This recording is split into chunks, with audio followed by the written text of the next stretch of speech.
கௌதம் மேனனோட நானும் ஒர்க் பண்ணப்போ அது டெபியூ டைரக்டர் இல்லை. அவரும் டெபியூ டைரக்டர், நானும் டெபியூ சினிமாட்டோகிராஃபர். நான் வந்து ராஜீவ் மேனன் சார்ட்ட ஒர்க் பண்ணிட்டு இருந்தேன். ரொம்ப காலமாக ஒர்க் பண்ணிட்டு இருந்தேன். அப்போ வந்து கௌதம் மேனன் வந்து ஜாயின் பண்ணார்.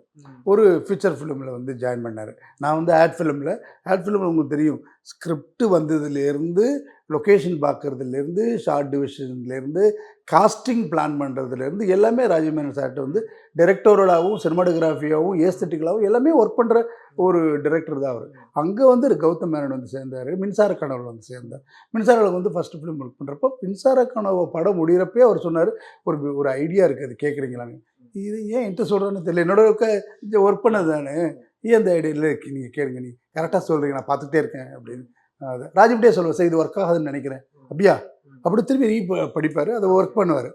ஸோ அதனால் அவரோட நல்ல எக்ஸ்பீரியன்ஸ் சிங்கில் இருந்ததுனால அதை சொல்ல முடிஞ்சுது. அப்போ வந்து அவர் இந்த லைன் அனுப்பிச்சார். அவர் இந்த லைனில் என்ன சொன்னார்னா, ஒருத்தனுக்கு பதிலாக ஒருத்தன் போகிறான் அப்படின்னு. இந்த ஐடியாவே புதுசாக இருக்குது. அது இமெயில் வந்து அப்போ தான் வந்து ஃபார்ம் ஆன டைம், ஒரு 2000 வந்து இமெயிலெலாம் ஃபார்ம் ஆன டைம்.